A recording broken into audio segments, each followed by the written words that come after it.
Alors, bonjour. Comme aujourd'hui, je vais vous présenter au fait mes résultats des deux études que j'ai réalisées dans le cadre de ma thèse et nous allons aussi un peu discuter des résultats de recherche en fonction des interventions cliniques qui sont possibles par rapport à ça. Donc, comme vous le savez, l'agression sexuelle est une problématique de santé publique à travers le monde. On estime qu'environ une fille sur 5 et un garçon sur 10 aura vécu une agression sexuelle avant l'âge de 18 ans. L'agression sexuelle est associée à des conséquences psychologiques comme des problèmes de comportement intériorisés, donc des symptômes dépressifs, du retrait et des problèmes de comportement extériorisés comme des comportements agressifs, de l'opposition et des bris de règles. Cependant, bien qu'on sache le lien entre l'agression sexuelle et les conséquences, les processus cognitifs et émotionnels pourraient être impliqués dans l'avènement de ces difficultés ne sont pas bien connus. Un de ces processus est l'autorégulation. L'autorégulation est la capacité à moduler sa réponse cognitive et émotionnelle afin de générer des comportements adaptatifs. Donc, l'autorégulation comporte deux composantes, soit la régulation émotionnelle et les fonctions exécutives. La régulation émotionnelle comprend les comportements, les compétences, les stratégies qui modulent l'expérience et l'expression émotionnelle. Jusqu'à présent, les études ont montré que le fait d'avoir vécu une agression sexuelle était associé à à plus de difficultés de régulation émotionnelle et que le fait d'avoir plus de difficultés de régulation émotionnelle était associé à plus de problèmes de comportement.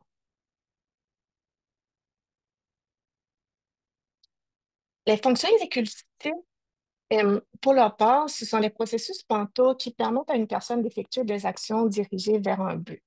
Plus précisément, dans le cadre de ma thèse, j'ai exploré les fonctions d'inhibition, qui est la capacité à freiner une réponse automatique face à un stimulus de l'environnement. Donc, je vais vous donner un exemple. Si on dit qu'on va jouer au jeu des contraires. Donc, si je vous dis que le soleil, c'est le jour, donc il faudrait que vous répondiez nuit. Donc, pour générer cette réponse, il a fallu que vous reteniez l'information de regarder le soleil et dire jour et de donner la réponse contraire. Donc, ça, c'est l'inhibition. La deuxième composante de fonction exécutive que nous avons explorée est la flexibilité cognitive, qui est la capacité à s'adapter aux changements de règles de l'environnement. Donc, par exemple, si on dit à un enfant qu'on va jouer au jeu des formes et des couleurs, donc si je présente un camion bleu, si je dis je joue au jeu des formes, il faut choisir le camion, et si je dis qu'on joue au jeu des couleurs, il faut choisir la balle bleue. Donc, jusqu'à présent, les études ont montré que il n'y a pas d'études au fait sur le lien entre l'agression sexuelle et les fonctions exécutives, ni sur le lien entre les fonctions exécutives et les problèmes de comportement. Cependant, les études dans le domaine de la maltraitance ont montré que l'exposition à un stress à un jeune âge, tel que la maltraitance, une agression sexuelle ou la pauvreté, va être associée à une dysrégulation des hormones de stress. Et cette dysrégulation va entraîner des atteintes structurelles et fonctionnelles au cerveau qui pourraient entraîner des difficultés d'autorégulation. Ces difficultés d'autorégulation pourraient entraîner, pour leur part, à des problèmes intériorisés et extériorisés.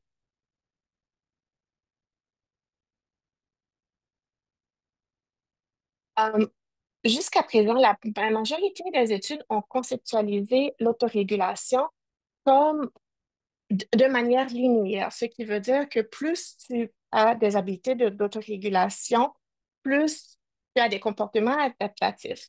Cependant, il y a certains auteurs et il y a de plus en plus d'études qui commencent à montrer que la relation pourrait être curvilinéaire, ce qui veut dire qu'il y aurait des enfants qui pourraient être sous-régulés ou dysrégulés, d'autres enfants qui auraient une régulation qu'on dirait optimale, et ensuite il y aurait des enfants qui seraient surrégulés. Cependant, il n'y a pas beaucoup d'études non plus qui ont été réalisées euh, pour évaluer la surrégulation. Donc, euh, comme je vous disais, les études existantes comportent des limites, comme le manque de soutien empirique par rapport à l'étude simultanée des fonctions exécutives et de la régulation émotionnelle. Comme je vous l'ai, euh, Comme je vous l'ai dit plus tôt, la régulation émotionnelle et la fonction exécutive travaillent ensemble pour l'autorégulation des enfants. Et cependant, la majorité des études ont étudié soit les fonctions exécutives ou soit la régulation émotionnelle, mais pas les deux en même temps. Euh, les modèles théoriques existants aussi, par rapport, par exemple, à la sous-régulation, n'ont pas été validés empiriquement, plus spécifiquement pas auprès des enfants victimes d'agressions sexuelles. La majorité des études aussi auprès des enfants maltraités et victimes d'agressions sexuelles ont été réalisées auprès de petits échantillons et on a utilisé souvent une seule modalité d'évaluation. Ce que je veux dire par là, ils ont utilisé soit des questionnaires ou soit des tests cognitifs. Par contre, la majorité des études montrent qu'il y a un lien qui est très faible ou parfois inexistant entre l'évaluation de l'autorégulation avec des tests versus avec des questionnaires. Il y a aussi très peu d'études qui vont prendre en compte les facteurs de risque et de protection qui pourraient être liés aux difficultés d'autorégulation, tels que des facteurs qui sont plus proches, plus individuels, tels que le sexe et les conditions neurodéveloppementales, mais aussi des facteurs distaux comme la défavorisation du quartier, par exemple. Euh, pour répondre à ces limites, j'ai utilisé le modèle écologique transactionnel de la maltraitance qui propose que selon euh, l'interaction de plusieurs facteurs de risque et de protection dans l'environnement d'un enfant, à la fois les facteurs proximaux et distaux, cela va entraîner des trajectoires développementales qui vont différer. Donc, oui, on peut trouver plusieurs profils de développement ou profils de comportement selon ces différents facteurs de risque et de protection. Donc, ma thèse était composée de deux articles. Le premier article, son objectif était d'examiner le lien entre l'agression sexuelle et le fonctionnement exécutif. Et le deuxième était d'examiner l'effet modérateur du sexe. Pour l'article 2, j'ai voulu dégager des profils d'autorégulation chez des enfants victimes d'agressions sexuelles. Une étude longitudinale à court terme. Donc, ensuite, j'ai comparé les profils selon l'historique de maltraitance et des facteurs distaux comme la défavorisation du quartier. Et j'ai aussi comparé les profils selon les problèmes de comportement intériorisés et extériorisés. Et j'ai aussi examiné l'effet du sexe. Donc, nous avons recruté 225 enfants victimes d'agressions sexuelles qui ont été recrutés dans des centres d'intervention spécialisés. Nous avons aussi recruté un groupe de comparaison de 97 enfants dans des écoles primaires du Grand Montréal. L'échantillon était en majorité composé de filles âgées entre 6 et 12 ans, donc avec une âge moyenne d'environ de 9 ans.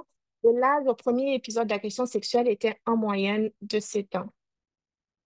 Euh, pour la fonction exécutive, nous avons utilisé à la fois un questionnaire, donc le Behavior Rating Inventory of Executive Function, qui a été complété par les parents et par les enseignants.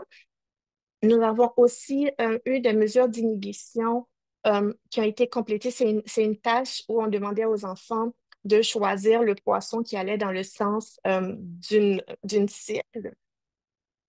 La la flexibilité cognitive était mesurée par le Dimensional Change Card SOT, qui était aussi une tâche réalisée par iPad. La régulation émotionnelle était évaluée par un questionnaire mesuré complété par le parent et les problèmes de comportement étaient évalués par le CBCL complété par les parents et les enseignants. Euh, pour le premier article de thèse, j'ai réalisé des modèles de régression et pour le deuxième article, j'ai réalisé des analyses de profils latents. Donc, nous avons aussi utilisé un questionnaire sociodémographique et nous avons aussi évalué le niveau de défavorisation du quartier par un indice de défavorisation matérielle et sociale qui a été fait à partir d'un code postaux, c'est de l'INSPQ. Et nous avons aussi utilisé les données cliniques des enfants victimes d'agressions sexuelles pour évaluer le lien entre les caractéristiques de l'agression sexuelle et l'autorégulation de ces enfants-là. Donc, les résultats. Donc, ce qu'on a remarqué, c'est que le fait d'avoir vécu une agression sexuelle, même quand après avoir contrôlé pour les événements de vie stressants après dans la dernière année, la défavorisation sociale et, le- par exemple, le diagnostic de TDAH, l'agression sexuelle était quand même associée à plus de difficultés de fonctionnement exécutif lorsqu'évaluée par les parents. On trouvait des résultats similaires lorsque les fonctions exécutives étaient évaluées par l'enseignant. Pour les tâches cognitives, pour la flexibilité cognitive, on remarquait aussi, c'était seul l'âge et l'agression sexuelle qui étaient associés à la performance dans les tâches de flexibilité cognitive. Et encore une fois, l'agression sexuelle était associée à une moins bonne performance à ces tâches-là. Pour ce qui est de l'inhibition, encore une fois, seul l'âge était associé à la performance qui était prévisible. L'âge est généralement associé. Plus tu grandis, mieux tu performes dans des tâches de fonctionnement exécutif généralement. Mais l'agression sexuelle restait encore significative. Donc, le fait de vivre une agression sexuelle était associé à une moins bonne performance dans les tâches d'inhibition. Nous avons quand même voulu vérifier s'il y avait un effet modérateur du sexe. Et ce que nous avons remarqué, c'est que pour l'évaluation des enseignants, les garçons, il n'y avait pas de différence significative entre les filles victimes et les filles non victimes sur le plan de l'évaluation des fonctions exécutives quand c'était évalué par les enseignants. Par contre, les enseignants rapportaient que les garçons victimes d'agression sexuelle avaient plus de difficultés de fonctionnement exécutif à l'école que les garçons non victimes. Pour les tâches, le résultat était similaire. On ne trouvait pas de différence sur le plan de l'inhibition pour les filles, donc à la performance aux tâches. Par contre, les garçons victimes d'agressions sexuelles avaient une moins bonne performance sur les tâches d'inhibition que les garçons non victimes. Donc, pour le deuxième article, l'objectif, c'était de déterminer des profils d'autorégulation. Nous avons trouvé 4 profils d'enfants. On avait le premier profil qui était composé d'environ 39% des enfants de l'échantillon. C'était des enfants qu'on va appeler des enfants dysrégulés. Ils avaient une faible performance aux tâches de fonctionnement exécutif et les parents rapportaient aussi qu'ils avaient de la difficulté de régulation émotionnelle. Ensuite, on avait les enfants qu'on va appeler inhibés, qui avaient de très bonnes performances au niveau euh, de- des, des tâches de fonctionnement exécutif, mais que les parents rapportaient qu'ils avaient des difficultés sur le plan de fonction exécutive et de la régulation émotionnelle. Donc, de très faibles compétences en régulation émotionnelle. Ça composait environ, c'était 19% de l'échantillon. Ensuite, on avait les enfants qu'on appelait les enfants flexibles. Eux, ils avaient une bonne performance aux tâches et les parents rapportaient qu'ils avaient euh, des compétences de régulation émotionnelle et de fonctionnement exécutif dans la moyenne, un peu au-dessus de la moyenne. Finalement, le quatrième groupe, qui était composé d'environ de 14% des enfants, ces enfants-là avaient une performance au test qui était environ un petit peu au-dessous de la moyenne, mais les parents rapportaient qu'ils avaient un très bon fonctionnement exécutif et de très bonnes habiletés de régulation émotionnelle. Ensuite, on a essayé de regarder le lien entre les facteurs contextuels et l'appartenance aux tâches. Excusez-moi, au profil. Donc, comme vous voyez, le profil, le fait d'avoir des études secondaires au moins, donc quand on regarde le profil de régulation identifié par les parents, c'était des enfants qui avaient des parents qui avaient des études, euh, au moins des études secondaires. Donc, eux, il y avait une plus faible proportion de parents qui avaient moins que des études secondaires. Donc, généralement, des parents plus éduqués. Pour le niveau de défavorisation du quartier, encore une fois, les enfants du profil régulation identifié par les parents, il y avait une plus faible proportion de ces enfants-là. Ils vivaient en moyenne dans des quartiers plus favorisés parce que, comme vous voyez, c'est de 1 à 4, plus c'est élevé, plus le quartier était euh, défavorisé. Pour ce qui est du nombre de traumas interpersonnels, on peut remarquer que les enfants flexibles et régulation identifiés par les parents avaient été exposés à moins de types de maltraitance, moins de formes de maltraitance, tandis que les enfants dysrégulés et inhibés avaient été exposés à plus de formes de maltraitance. Euh, pour les caractéristiques spécifiques de l'agression sexuelle, telles que la durée, la sévérité, il n'y avait pas de lien entre l'appartenance au profil et les caractéristiques de l'agression sexuelle. Par contre, euh, pour les enfants du profil régulation identifié par les parents, il y avait une très forte proportion, de un peu plus de 80%, presque 90% des parents euh, de ces enfants-là qui étaient victimes d'agressions sexuelles intrafamiliales. Quand je dis intrafamiliales, c'est pas nécessairement juste pas nécessairement un parent, mais ça peut aussi être un membre de la famille élargie. Ensuite, nous avons regardé le lien entre les profils et les problèmes de comportement intériorisés. Donc, pour les enfants dysrégulés, on pouvait voir qu'ils avaient des difficultés de problèmes intériorisés. Les enfants inhibés avaient aussi beaucoup de problèmes intériorisés. Au fait, c'est eux qui avaient les niveaux les plus élevés de problèmes intériorisés. Et les enfants flexibles et régulation identifiés par les parents présentaient peu de symptomatologie. Pour ce qui est des problèmes extériorisés, les enfants dysrégulés présentaient le plus de problèmes extériorisés, surtout évalués par les parents. La ligne rouge représente le niveau clinique. Les enfants inhibés présentaient des problèmes, mais pas au niveau clinique. Et les enfants flexibles et régulation identifiés par les parents présentaient peu de symptomatologie. Nous avons ensuite regardé l'effet modérateur du sexe. Donc, pour les problèmes intériorisés, on a vu que le fait d'appartenir au profil inhibé et d'être une fille, c'était associé à plus de problèmes intériorisés. Alors que pour le fait d'être un garçon et d'appartenir au profil inhibé, c'était associé à moins de problèmes extériorisés.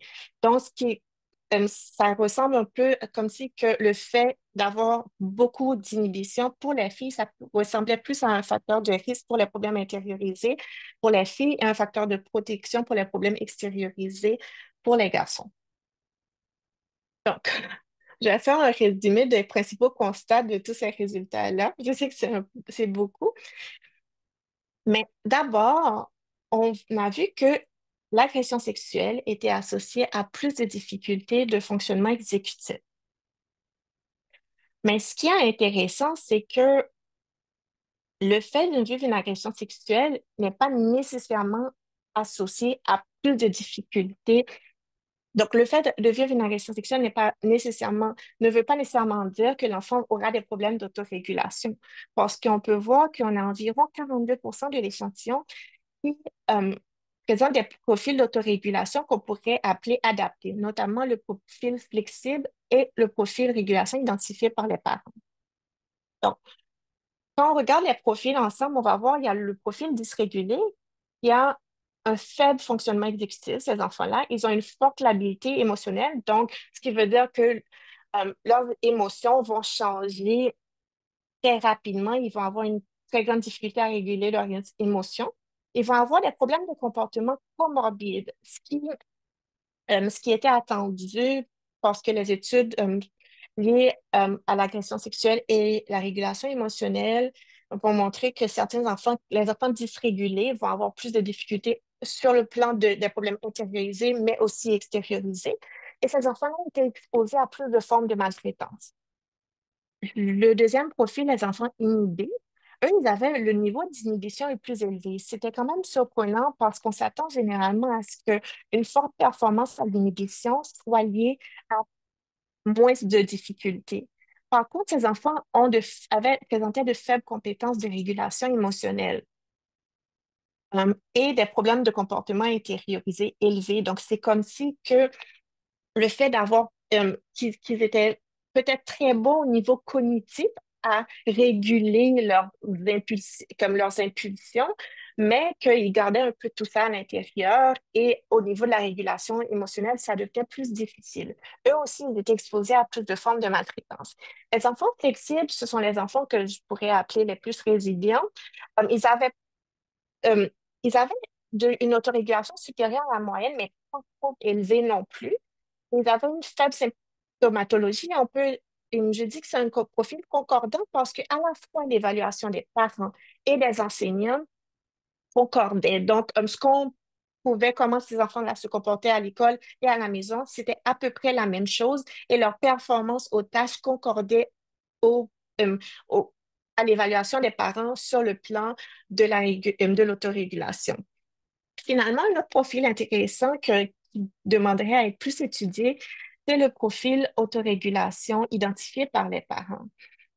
Parce que ces enfants-là avaient une performance aux tâches inférieure à la moyenne, mais une évaluation parentale élevée. Donc, euh, on pourrait remarquer aussi une différence significative, mais bien que les enfants n'avaient pas de difficultés les enfants présentaient pas de difficultés de niveau clinique, mais les enseignants rapportaient quand même que ces enfants-là avaient plus de problèmes de comportement que les parents. Donc, euh, une hypothèse serait que peut-être que les parents auraient tendance à surévaluer les compétences de ces enfants-là et de sous-évaluer leurs difficultés.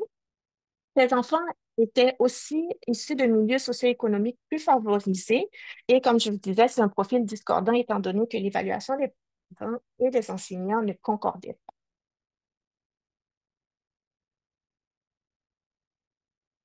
Le deuxième constat est l'effet différentiel du sexe. Donc, quand on a évalué seulement les fonctions exécutives, on remarquait que les garçons présentaient une inhibition plus faible et plus de difficultés de fonctionnement exécutif à l'école. Par contre, avec le deuxième article, on a remarqué que le fait d'être un garçon ne veut pas dire nécessairement qu'on va avoir plus de difficultés d'autorégulation parce que la répartition parmi les profils, selon le sexe, donc soit être une fille ou un garçon, il y avait des proportions similaires de filles et de garçons qui étaient assignées à ces différents profils-là. Mais par contre, on a remarqué qu'il y avait une modération du sexe. Donc, le fait d'appartenir à un profil inhibé était associé à plus de problèmes intériorisés chez les filles et moins de problèmes de comportement extériorisés chez les garçons. Euh, une des explications possibles serait peut-être que la socialisation, donc chez les filles, parfois on va plus prioriser l'inhibition que chez les garçons. Donc peut-être que à force de prioriser l'inhibition, les filles seraient mieux euh, à se réguler cognitivement, mais qu'à la fin, que ça devienne très stressant pour eux et qu'ils viennent plus de problèmes extériorisés à force d'être surrégulés. Pour les garçons, en apparence, ça pourrait présenter un facteur de protection, mais c'est à réfléchir parce qu'on doit se rappeler que ces enfants-là étaient des enfants qui avaient vécu plus de maltraitance, notamment à l'intérieur de la famille. Donc, il se peut que ces garçons inhibés soient vraiment très bons à présenter des comportements adaptatifs à la maison, ce qui faisait que les parents ne vont pas nécessairement euh, remarquer leurs difficultés, notamment pour se protéger. On le sait que les études ont montré que les garçons, les parents pourraient avoir des pratiques parentales plus sévères euh, avec les garçons qu'avec les filles. Donc, pour les garçons victimes de maltraitance, il se peut que, bien présentent des difficultés, de problèmes extériorisés à l'école, qu'à la maison, euh, avec leurs bonnes habiletés d'inhibition, ils utilisent ça pour se protéger. Donc, le troisième constat est le rôle des facteurs distaux sur l'autorégulation. Donc, on a remarqué que le fait de vivre dans un quartier favorisé était associé à une meilleure autorégulation. Une des hypothèses serait que ben, le fait d'habiter dans un quartier favorisé, les enfants auraient plus accès à des ressources communautaires qui pourraient favoriser l'autorégulation, telles que, par exemple, l'accès euh, à une bibliothèque, l'accès au musée, par exemple, ou même les espaces verts qui ont été associés à une meilleure autorégulation. Il y a aussi le fait d'habiter dans un quartier favorisé pourrait être associé à moins d'exposition à la violence communautaire, qui serait un type de violence qui pourrait aussi augmenter le risque d'avoir des difficultés de, d'autorégulation.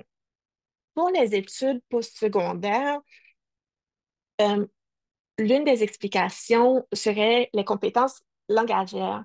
L'autorégulation, généralement, va être renforcée par les compétences langagières des parents, donc, et des enfants. Donc, le fait qu'un parent ait un langage plus élaboré ou ait plus de temps en termes de ressources ou d'accès à des activités avec des enfants, ça pourrait aider les enfants à soutenir leur autorégulation.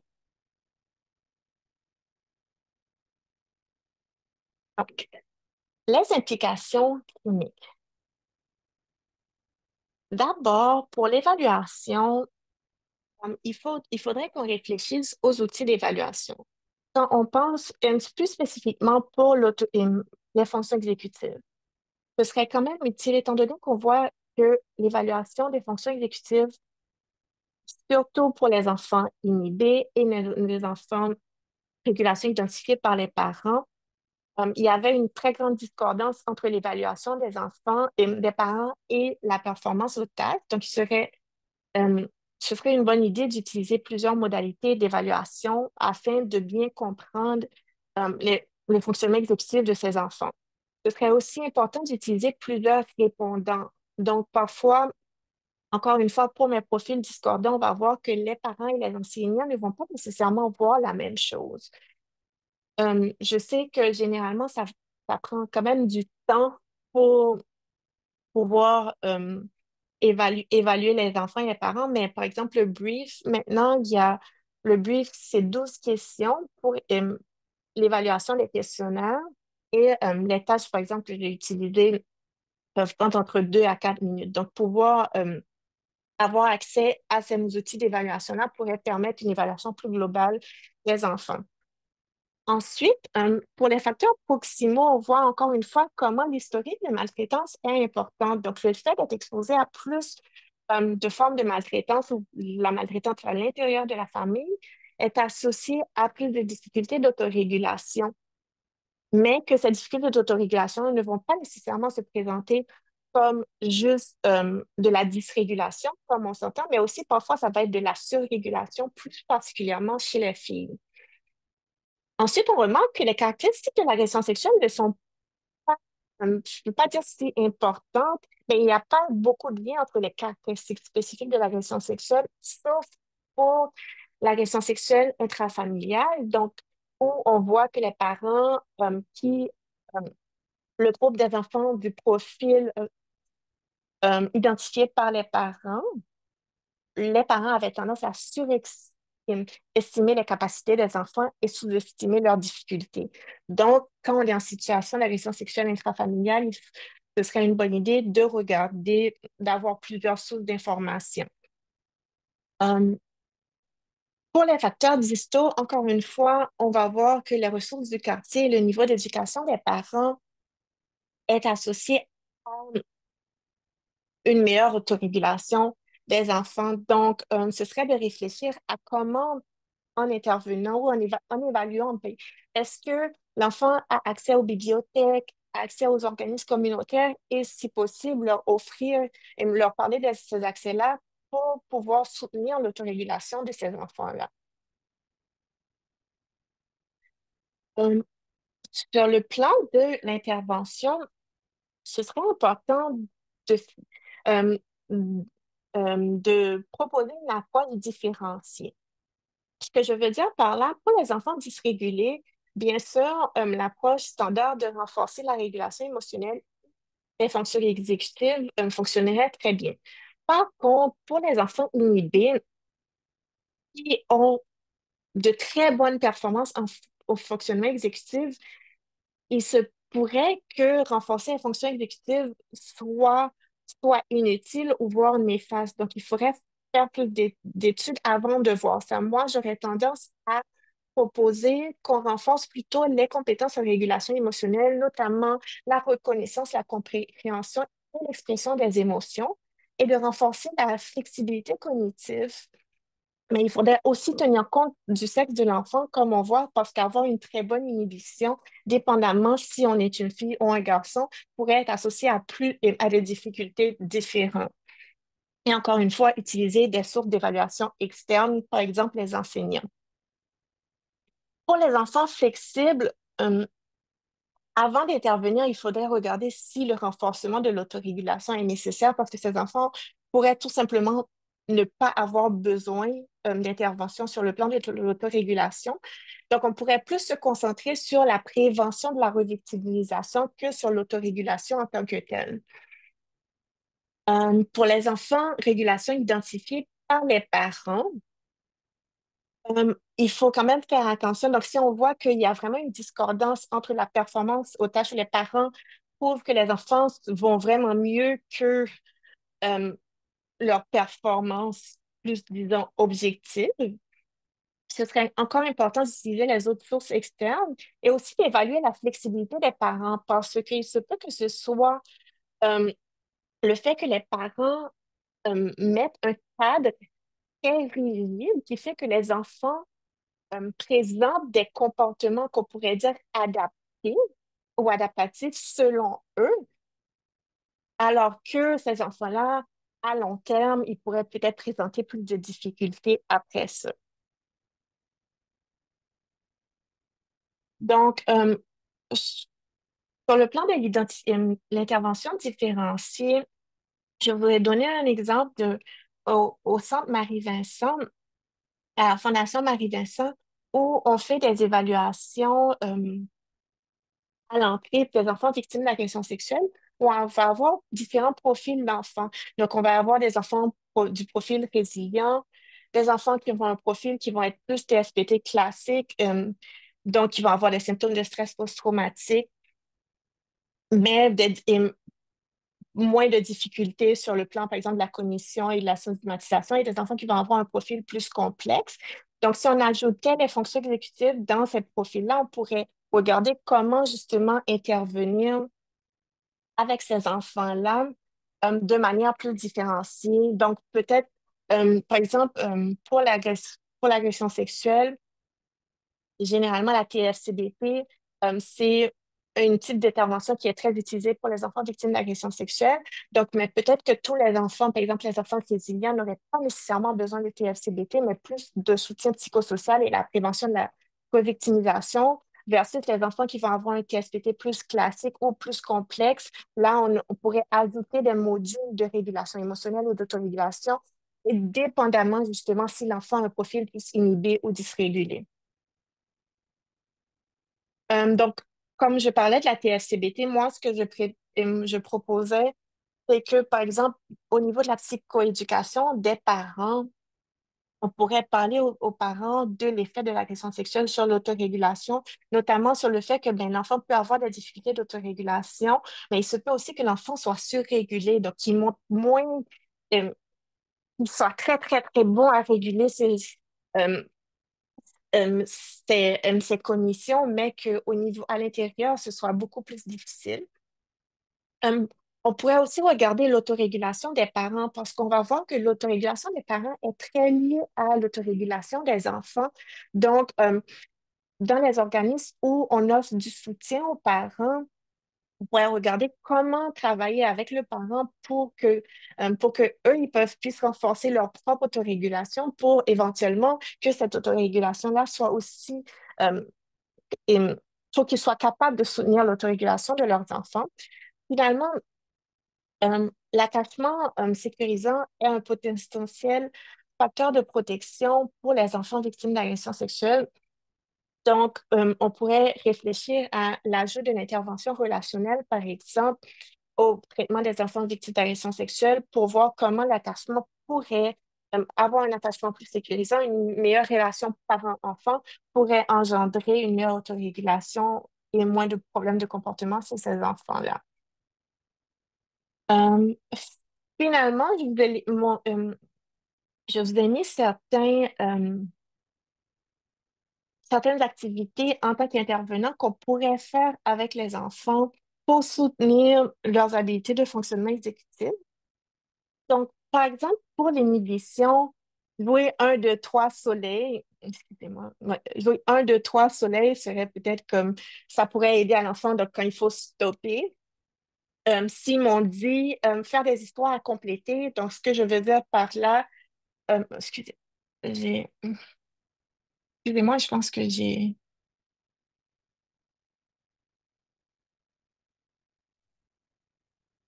que vous voyez mon écran? Ouais, ouais. Un, deux, trois soleils, les histoires à compléter, donc on pourrait demander à l'enfant de compléter des histoires qui lui permettent, où il y a des situations où l'enfant doit s'inhiber, par exemple, inhiber le comportement. Donc, par exemple, l'enfant doit attendre son tour, un autre enfant lui a pris son livre ou lui a pris son jouet. Qu'est-ce qu'on peut faire pour retenir l'impulsion? Donc, essayer de faire des jeux de rôle avec des enfants dans des situations sociales. Il y a aussi ce qu'on appelle le coloriage attentionnel. Donc, on est en train de colorier avec l'enfant et on dit, ben, quand tu entends stop, il faut s'arrêter, par exemple. Donc, tout ça, ce sont des activités. Quand je pense aussi juste à jouer à des casse-têtes, donc, euh, oui, on peut inclure ça à l'intérieur de l'intervention, mais aussi, c'est des choses qu'on pourrait proposer à des parents. Ce que j'ai remarqué, même comme moi, puis les gens autour de moi, c'est que souvent, on va créer des environnements pour les enfants qui sont très adaptés, mais où il n'y a pas beaucoup de situations de frustration. Donc, avoir des situations où l'enfant doit euh, travailler son inhibition ou faire plus d'activités avec l'enfant pour qu'il puisse travailler son inhibition pourrait être gagnant pour aider l'enfant justement à mieux se réguler. Pour la flexibilité cognitive, je vous ai donné un exemple. Donc, par exemple, faire des changements de règles. Par exemple, fauquage, papier, ciseaux. Au début, c'est roche qui gagne, puis ensuite, c'est ciseaux qui gagnent. Donc, ça va créer à la fois de la frustration, puis à la fois de la flexibilité parce qu'on est tout le temps en train de changer de règles. La résolution de problèmes, donc aider l'enfant à trouver plusieurs solutions à des problèmes, puis parfois, ça peut être même farfelu, juste pour rendre ça plus agréable avec l'enfant et aussi développer cette flexibilité. Le jeu de rôle, donc on va changer de rôle à chaque fois ou imaginer des fins alternatives. Encore une fois, ça peut se faire en, euh, en intervention, mais ça peut aussi être des exemples qu'on peut donner aux parents pour pouvoir appliquer à la maison, qui sont assez faciles et aussi agréables. Donc, en conclusion, ben, la force de mon étude, c'était que ben, ça avait une bonne taille d'échantillon pour des enfants victimes d'agressions sexuelles parce que euh, c'est quand même une population qui peut être difficile à recruter.